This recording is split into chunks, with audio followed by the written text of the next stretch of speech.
Camera में side profile अच्छी नहीं लगती। फोटोज में चिन अंदर दिखाई देती हैं और लोग बोलते हैं ब्रो जॉ लाइन वीक लग रही है। सबसे पहले एक रियलिटी समझ लो।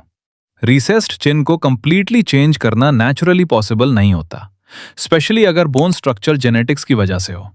लेकिन पॉस्चर, फैट परसेंटेज, नेक मसल्स और कुछ हैबिट्स इंप्रूव करके चिन को नोटिसेबली बेटर और शार्पर दिखाया जा सकता है। देखो गाइस, इंटरनेट पे बहुत लोग बोलते हैं कि टंग एक्सरसाइज या रैंडम हैक्स से 30 डेज में जॉ लाइन मॉडल जैसी हो जाएगी।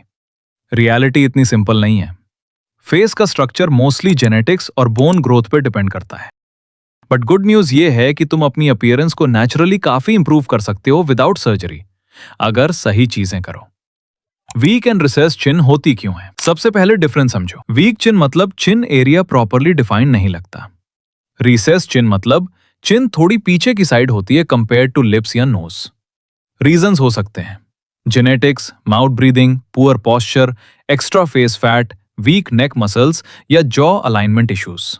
और ऑनेस्टली आजकल फोन यूज और फॉरवर्ड हेड पॉस्चर भी एक बड़ा रीजन है। अब पॉस्चर, ये सबसे अंडररेटेड पॉइंट है। अगर तुम्हारा हेड हमेशा फॉरवर्ड रहता है तो चिन और जॉ लाइन और भी रिसेस लगती है। इसलिए पॉस्चर इंप्रूव करना इंपॉर्टेंट है। Simple rule, years should align with shoulders. अब यहां पे आता है चिन टक होल्ड्स। चिन टक होल्ड एक सिंपल एक्सरसाइज है जो नेक पॉस्चर इंप्रूव करने में हेल्प करती है। कैसे करना है? सीधा खड़े हो या बैठो, अपनी चिन को हल्का सा अंदर पुश करो। ऐसे फील होना चाहिए जैसे डबल चिन बना रहे हो। नेक स्ट्रेट रखो। 10 से 15 सेकंड्स होल्ड करो।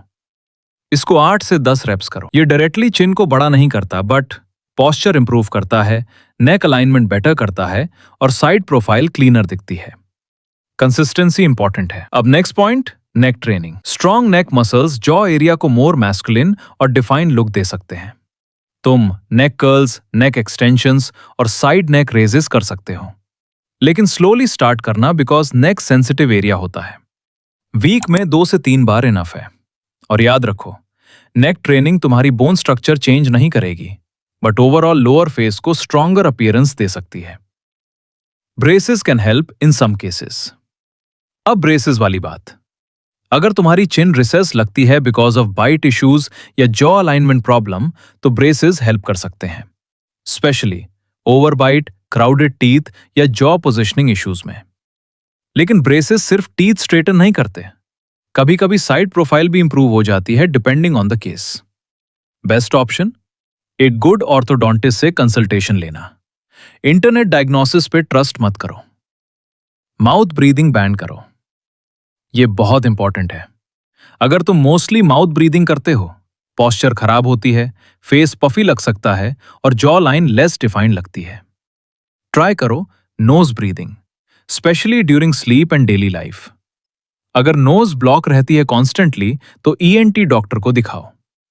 अगर तुम पॉस्चर फिक्स करो, नेक ट्रेन करो, हेल्दी बॉडी मेंटेन करो और कंसिस्टेंसी रखो, तो नेचुरली अपनी साइड प्रोफाइल और चिन अपीयरेंस को डेफिनेटली इंप्रूव कर सकते हो।